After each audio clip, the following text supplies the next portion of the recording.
dictature du relativisme, on ne va pas nous éliminer,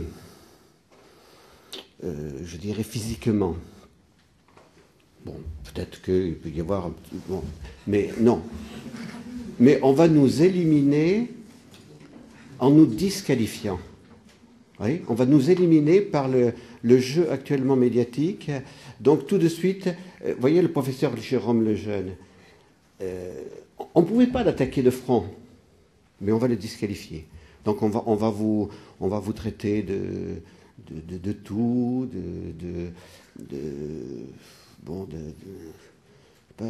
intransigeant, etc. Donc tout de suite fondamentaliste. Hein. Voilà, donc tout de suite, nous sommes des fondamentalistes. Donc, après la marche pour la vie, hein, notre député lui-même a marqué dans son blog, donc nous sommes des intégristes, nous sommes Front National, nous sommes, etc. Or, le Front National n'est pas contre la loi Veil. C'est pas le Front National qui a marché pour défendre la vie. Hein, Marine Le Pen l'a dit, elle n'est pas contre la loi Veil. Bon, donc là aussi, ne nous laissons pas disqualifier. Bon, ce matin, Goliath part en guerre contre les lycées militaires. Bon, alors je trouve qu'il est important pour ceux qui sont impliqués ici de le savoir, parce que Goliath, comme le canard enchaîné, est très bien renseigné et souligne bien le combat actuel. Il faut supprimer les lycées militaires. C'est clair, c'est écrit dans Goliath. Et pourquoi? Parce que ce sont des tradilandes. C'est-à-dire, c'est là où on transmet encore les valeurs traditionnelles et on veut avoir une armée qui ne transmet plus les valeurs traditionnelles parce que l'armée doit être au service du politique et l'armée ne doit plus maintenant transmettre des valeurs morales. C'est clair, c'est écrit dans Goliath aujourd'hui. Vous voyez? Donc là aussi, nous voyons que nous sommes en plein dans le combat, dans les dictatures actuelles. Hein? Voilà. Alors, si vous avez des réactions, des questions, oui. Comment est-ce qu'on peut lutter contre le constructivisme? Alors le constructivisme, eh bien frère Jean-Baptiste, puisque c'est toi qui nous as lancé sur le constructivisme, tu vas répondre. J'ai simplement posé une question à plus avisée que moi, parce que je ne suis pas du tout compétent dans la matière. Je sais simplement que c'est un système qui est en plein développement et qui veut montrer qu'il n'y a pas de loi naturelle universelle, mais que les principes moraux sont des constructions dues au développement de l'homme à travers sa culture. Est-ce qu'il y a quelqu'un ici qui a étudié cette question de constructivisme? Désolé, je vais repartir pour un tour. En fait, le constructivisme, il prend sa source dans l'empirisme anglais, c'est-à-dire dans l'idée selon laquelle nous pouvons savoir des choses, par exemple, qu'il fait jour ou qu'il fait nuit, parce que nous le voyons avec nos yeux, nous touchons avec nos sens. Mais notre intelligence n'a pas la capacité de saisir des choses universelles. C'est-à-dire, au fond, je ne sais pas si demain le soleil se lèvera, il peut très bien avoir disparu pendant la nuit. Donc, on ne peut pas établir de vérité universelle. Donc, d'une part, il faut être tolérant avec tout le monde, puisque finalement, chacun peut se construire ses propres idées, ses propres représentations du monde. Et d'autre part, les valeurs morales que nous établissons, sur lesquelles nous nous mettons d'accord, servent seulement à vivre ensemble. C'est-à-dire qu'effectivement, pourquoi est-ce qu'on ne vole pas? Eh bien, parce que si on volait, la vie sociale serait impossible, et même les voleurs, en fait, ne se volent pas entre eux, même les menteurs exigent qu'on se dise la vérité, non pas parce que ce sont des valeurs universelles, mais parce que ce sont des moyens pratiques pour vivre ensemble. Donc chaque société va se définir par un certain modèle, un certain ensemble de valeurs, qui, dans le cadre de cette société, mais seulement dans le cadre de cette société, permettent aux hommes de vivre ensemble. Voilà. Donc, l'idée à la base, c'est que puisque l'intelligence est incapable de découvrir des principes universels et certains, c'est la volonté qui va décider du bien et du mal, mais pas d'une manière complètement arbitraire quand même. Donc on échappe un peu à une sorte d'arbitraire, on pense échapper à une sorte d'arbitraire, pas complètement arbitraire, mais la volonté construit ses valeurs dans le but de pouvoir vivre ensemble. Donc ça veut dire d'une part qu'il n'y a pas de morale en dehors de la vie sociale, c'est-à-dire que la morale est déterminée par la vie sociale, et puis ça veut dire que cette morale est évolutive, évidemment, et finalement pas s'imposer à tous. Voilà. Il me semble qu'un des piliers du constructivisme, c'est ce qu'on appelle le pragmatisme, c'est-à-dire le fait, on en parlait un peu, et c'est intéressant d'y réfléchir par rapport à la question militaire, c'est-à-dire finalement il s'agit d'être efficace, il s'agit de pouvoir atteindre nos fins, et peu importe les moyens qu'on emploie. Voilà. Alors donc, comment lutter? Tout simplement en étant témoin de la vérité, en étant témoin aussi de la conscience morale. Et c'est vrai que je pense à une chose en vous entendant parler, au sujet de... Rappelez-vous la fermeté de Jean-Paul II lorsqu'il a affronté George Bush pour dire que la guerre en Irak n'était pas légitime. Voilà, parce que là justement, cette guerre, bon, je n'ai pas tous les moyens pour savoir pourquoi on l'a lancée, hein, mais on voulait l'imposer, et aujourd'hui, vous voyez que, eh bien, on n'arrive pas à s'en sortir. Donc là, il y a une question de vérité, et il y a une question aussi d'obéissance à la vérité. Alors, le père Cantalamessa, qui est le prédicateur de la maison pontificale, donc il prêche même au pape, vous voyez. Alors donc il faut quelqu'un de très simple pour prêcher même au pape. Oui, parce que si on est compliqué, on ne prêchera jamais. Donc on a fait appel à un franciscain qui est charismatique. Donc quand on prêche au pape, on dit tout simplement ce qui est dans l'évangile, hein. On ne va pas chercher à... Le pape en sait plus que nous. Il ne va pas apprendre quelque chose au pape. Donc, voilà. Alors, ce prêtre a donné pendant l'Avent une homélie très intéressante pour justement nous faire voir que c'est pratiquement... nous sommes en face de deux conceptions complètement différentes qui n'arrivent pas à se retrouver entre le scientisme et entre justement ceux qui sont pour la lumière. Alors, il disait, voilà, il y a les oiseaux de nuit qui sont faits pour voir la nuit. C'est les oiseaux diurnes. Donc ils ont des yeux pour voir la nuit, ils voient la nuit. Et puis il y a les oiseaux de jour qui, eux, sont faits pour voler de jour et voir le soleil. Donc l'oiseau de nuit ne peut absolument pas sortir au grand jour, sinon il est aveuglé. Et voilà qu'un oiseau de jour s'est amouraché d'un oiseau de nuit. Ça arrive. Et alors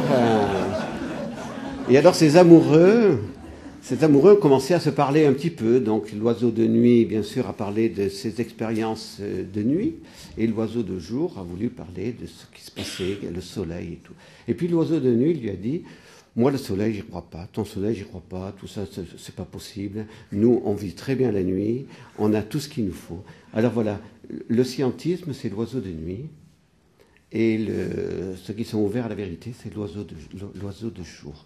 Alors comment arriver à ce qu'un oiseau de jour puisse tomber amoureux de l'oiseau de nuit, et puis à s'échanger, et voilà. Le problème, il est là. Le problème, et finalement, c'est le retour de Dieu dans le monde. Il n'y a pas autre chose. Benoît XVI ne cesse de le répéter, L'urgence des urgences, c'est le retour de Dieu non seulement dans ma conscience, mais aussi dans l'humanité, dans les droits des nations. Alors, moi, je poserai une question aussi s'il y a des juristes ici. Oui, pardon. Une question? Allez-y. J'ai une question qui va sur un discernement pour des postes à responsabilité. On est confronté aujourd'hui à une vie qui s'accélère. Et à des postes à responsabilité, nous donnons effectivement le rythme d'une société ou d'un service. Et d'un point de vue conscience, nos postes à responsabilité, entre guillemets pour un chrétien, doivent servir Dieu. À un moment donné, on a tous fait l'expérience, lorsqu'on est poussé par nos parents, lorsqu'on pousse nos enfants, la première chose qu'on dit, non, on ne veut pas aller, c'est facile de se relaxer, de regarder la télé, de rester de côté. Donc un certain rythme est nécessaire, et une certaine façon de pousser les gens à faire les choses est bien, et va dans l'épanouissement des personnes et va dans l'épanouissement de l'ensemble d'une société. Donc à ce moment-là, je considère effectivement que de ce côté-ci, on sert le point de Dieu et nous sommes j'allais dire, la voix de Dieu vis-à-vis de l'ensemble de nos employés. Par contre, vient une chose qui est beaucoup plus difficile à discerner et sur laquelle, effectivement, il est très dur de discerner. C'est que si on pousse les choses plus loin, c'est qu'à un moment donné, nous ne servons plus Dieu, mais nous servons la société qui nous écrase et on asservit directement l'ensemble d'une société. C'est-à-dire qu'en poussant les choses à l'extrême, au lieu effectivement de faire grandir l'ensemble d'une société, on la pousse à se recroqueviller sur elle-même et on pousse les gens à l'asservissement complet. Donc ma question est ici, comment effectivement arriver à discerner le moment où nous basculons dans le moment où nous sommes esclaves et le moment où au contraire on fait épanouir l'ensemble d'une société. Alors peut-être que Loïc est mieux placé que moi pour répondre là. Eh bien, je ne vais pas répondre, je vais vous renvoyer la balle vers Bernard en poursuivant la question, ce qui renforcera la difficulté pour vous d'y répondre. C'est vrai que dans ce que vient de dire Cyril, et en vous écoutant, je me disais, mais si on a un devoir d'objection de conscience qui peut pousser au martyre, parce que vous l'avez dit tel quel, on a aussi des devoirs d'État, parce que finalement le devoir d'objection de conscience, il est personnel. Mon devoir d'État, c'est de ne pas emmener pour une prise d'objection de conscience ma famille dans le mur. Donc finalement, devoir d'objection de conscience, devoir d'État. Moi, j'accompagne des personnes dans le cadre de mon activité qui ont donc pas perdu leur job et qui doivent en retrouver un, et particulièrement deux sortes cette année, enfin de 2010, des financiers, parce qu'ils en ont eu tellement ras-le-bol qu'ils ont effectivement, entre guillemets, fait jouer l'objection de conscience et ils ont décroché par rapport aux objectifs exclusivement financiers de certaines banques ou certains organismes, et également des DRH qui en ont tellement marre d'être en souffrance d'appliquer ce qu'on leur demande de faire qui va à l'encontre de leurs propres convictions. Donc ma question, elle est devoir d'État ou devoir d'objection de conscience? Alors là aussi, c'est vrai que l'Église n'a pas une recette magique à donner. Hein, c'est évident. Donc nous comprenons très bien, et je comprends très bien vos difficultés, parce que bon, je sais que vous avez laissé un travail par respect pour l'être humain, hein, puisque aujourd'hui dans le travail, c'est vrai que vous êtes directeur d'une entreprise qui fait travailler par exemple en France tant de familles. Et dans le marché financier actuel, vous savez très bien que si vous voulez faire tourner l'entreprise, il faut aller s'implanter en Chine, en Roumanie, au Bangladesh, où vous allez faire travailler des hommes à 38 € pour le mois. Hein, puisque nous avons eu au mois d'août des ouvriers d'une entreprise française qui faisaient grève parce qu'ils voulaient une augmentation de salaire. Ils gagnaient 38 € par mois et on leur a refusé. Bon. Alors c'est vrai que la question est difficile. Puis-je rester comme directeur de cette entreprise qui ne respecte pas la dignité de l'être humain, mais qui regarde d'abord l'économie? Voilà. Alors on peut retourner la question en disant, si mon entreprise croule complètement, ça sera aussi beaucoup de personnes qui seront au chômage. Alors je comprends que nous sommes là, comme on le disait hier, à cette question du moindre mal. Vous devez faire vivre votre famille et en même temps, on ne doit pas moralement faire le mal. Voilà. Nous sommes dans des questions souvent insolubles, je le comprends. Et alors il y a cette question-là, il y a la question de ceux qui sont aujourd'hui dans le domaine médical, qui sont médecins, qui sont infirmiers, qui sont dans la recherche. Hein, je connais quelqu'un qui était un grand spécialiste de la recherche. Il était le seul de son hôpital universitaire à pouvoir faire des recherches sur les embryons. On a fait une pression sur lui terrible. Il a dit, je suis chrétien, je ne ferai pas des recherches sur les embryons, je ne ferai pas de fécondation in vitro, je refuse. Eh bien, il m'a dit, depuis ce jour-là, ma vie est un enfer. Cet homme vit toujours, je ne vous dis pas son nom, par respect pour lui, mais il me dit, ma vie est un enfer. Voilà, hein, il vit dans la pauvreté la plus totale, hein, et il a fait ce choix-là. Alors c'est vrai que je comprends je comprends. Bon, je comprends la difficulté d'une infirmière à qui on va dire, écoutez, vous allez injecter cela à ce malade, mais elle a une raison, l'infirmière, elle a aussi un cœur, elle dira, mais quel est le contenu de ce que je vais injecter? Et elle n'est pas innocente, elle sait très bien que la mort va s'en suivre. Donc nous sommes vraiment là en problème d'une dictature. Voilà, c'est évident. Mais c'est vrai que je pense que c'est là que nous sommes dans vous voyez, les 3 degrés de la conscience. Nous, on vous dit, voilà, nous, c'est-à-dire l'Esprit Saint, nous ne sommes que les serviteurs de l'aide. Alors nous devons dire la vérité. C'est vrai, nous devons dire la vérité. Si nous vous disons, bon, écoute, peu importe, voilà, ben, écoute, fais comme la mafia, puis voilà. Hein. Bon, les mafiosi, ce sont ceux qui sont les piliers de l'Église en Italie. Hein. Bon, eh bien... Eh oui, hein. Bon, ben, évidemment, ben, il faut savoir dire la vérité. Hein. Jean-Paul II a été très sévère contre les mafiosi. Hein. Et c'est eux qui font la loi, puisque nous avons parmi nous quelqu'un de l'Italie du Sud. Vous savez ce que c'est que ce terrible combat. Hein. Voilà. Donc là aussi, ben, nous devons dire la vérité. Et ensuite, vous avez le jugement prudentiel, votre grâce d'État pour le jugement prudentiel, mais je comprends votre tourment. Et je comprends, et j'ai vu des médecins qui n'en pouvaient plus. Voilà, qui n'en pouvaient plus parce qu'ils sont tous les jours confrontés au problème du choix, un choix moral, et qu'il y a tellement de pression, et bien qu'ils ont préféré. Alors bien sûr, on va faire la médecine du travail, comme ça au moins on est tranquille. On n'a pas chaque jour à aborder ce problème de la vie ou de la mort. Oui. Bon, mais enfin, on prie pour vous.